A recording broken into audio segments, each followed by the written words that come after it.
There are discussions for an FTX 2.0, but who's going to trust a failed crypto exchange? It appears that Binance finds themselves in a little bit of drama / hot water, and we're looking at almost a $3 trillion market cap for Apple. We'll discuss it all right here today on Pour Over Finance.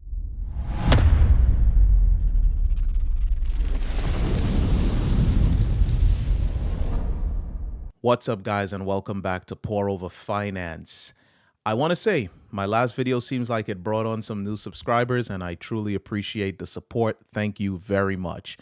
If you continue to enjoy what I do, please go ahead and slap a like on the video. For those of you who have not yet done so, subscribe if you enjoy this, and let's jump right in to what is going on. Now, this is something that I find to be extremely interesting, because who the hell in their right mind is going to trust FTX ever again? But apparently FTX is in the works of soon launching a 2.0. Court filing shows a reboot plan is in the works. The new FTX CEO has undertaken a series of meetings over the past month to work on relaunching the failed crypto exchange by entering into a bidding process. Oh man. It says bankrupt crypto exchange FTX has revival plans that could soon become a reality, as the new CEO, John Ray, is working on a reboot plan per the latest court filings. In a May 22nd court filing reviewed by Cointelegraph, which is who this article is by, the FTX team shared a compensation report highlighting the work that has been done by Ray during the Chapter 11 bankruptcy. The review report mentioned a series of activities undertaken by Ray to ensure that debtors' best interests. So, we'll discuss that. But anyway, however, the mention of rebooting FTX caught the crypto community's attention. Then it goes on to give you some of the details here. It says review term sheet for plan restructuring, review 2.0, FTX restart, finalize the reboot of the exchange.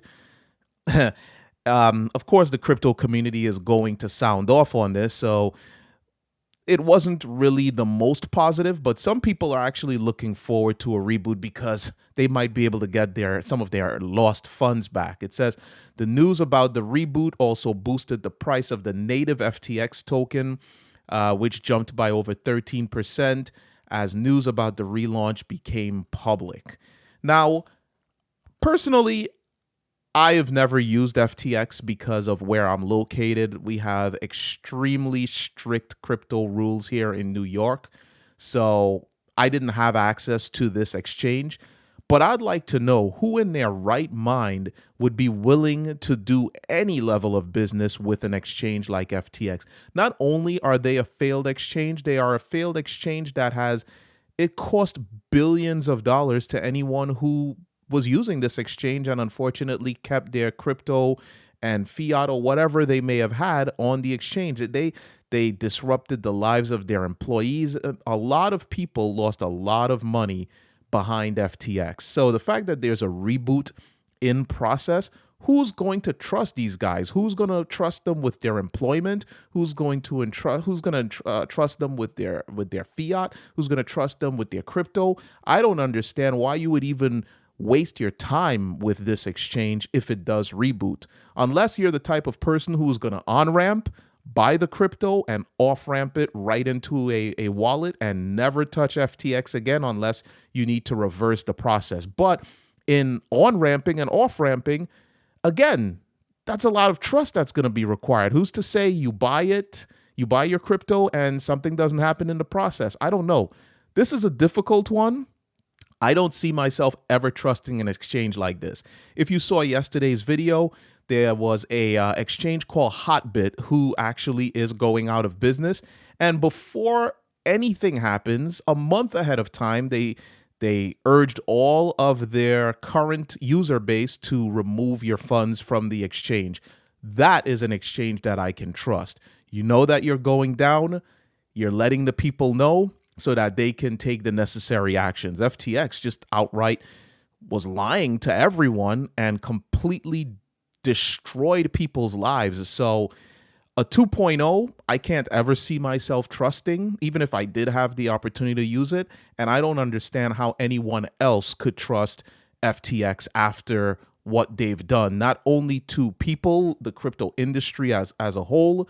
They caused a lot of damage. And with that being said, we have Binance, which is by by volume the largest crypto exchange, in a bit of hot water from a Reuters report that came out. It says here that Binance refutes the Reuters claims of commingling, and basically Binance is saying the story is so weak, so weak.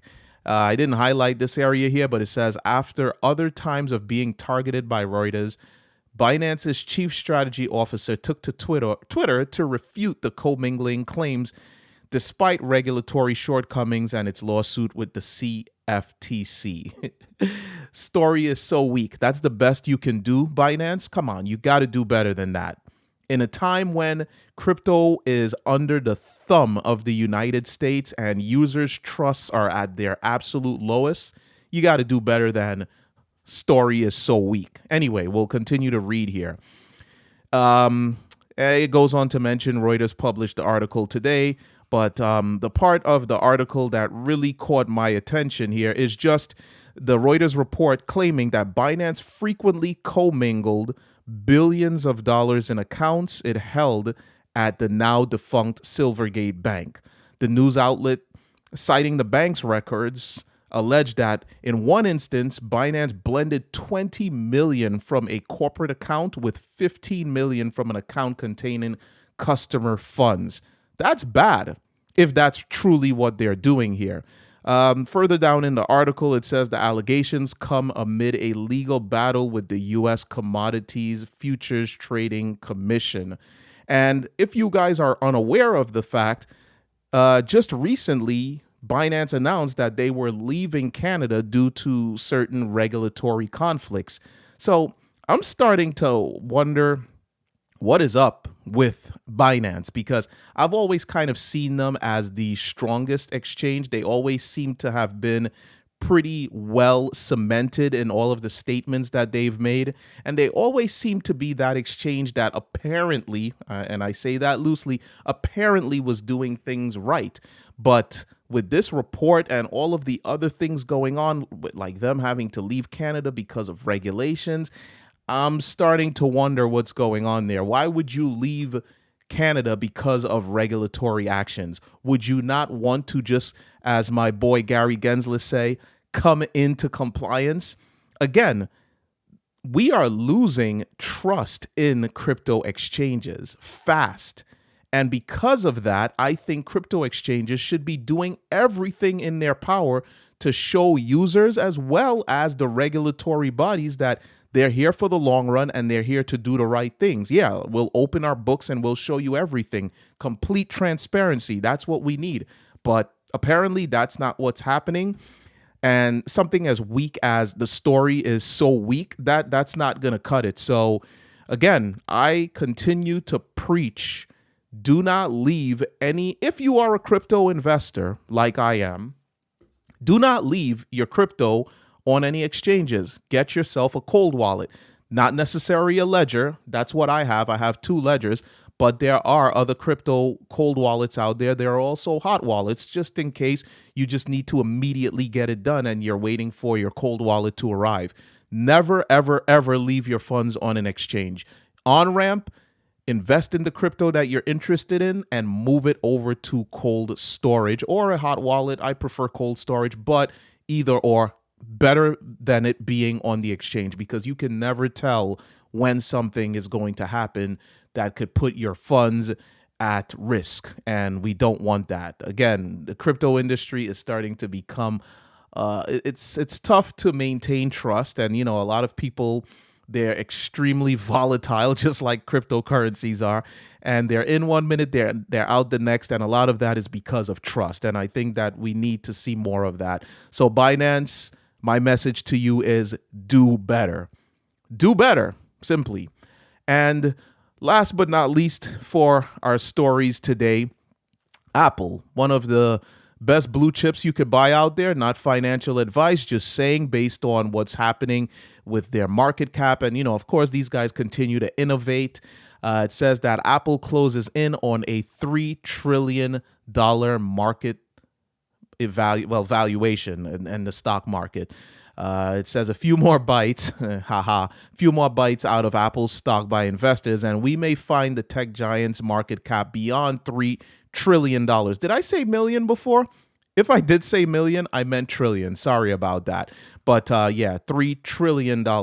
Shares of the iPhone maker have surged 35% year to date, outperforming the S&P 500 pedestrians' 9% gain.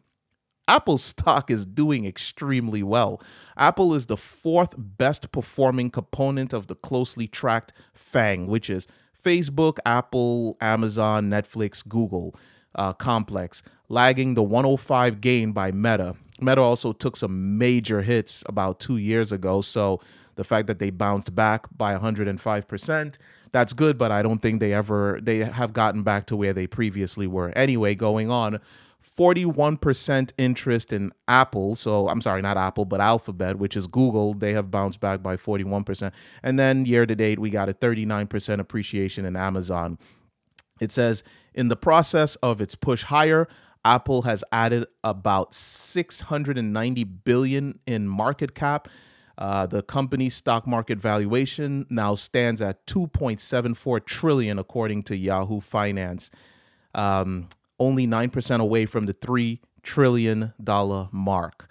Apple is the highest valued company, actually, in the stock market, with Microsoft being a close second, sporting a $2.38 trillion market cap.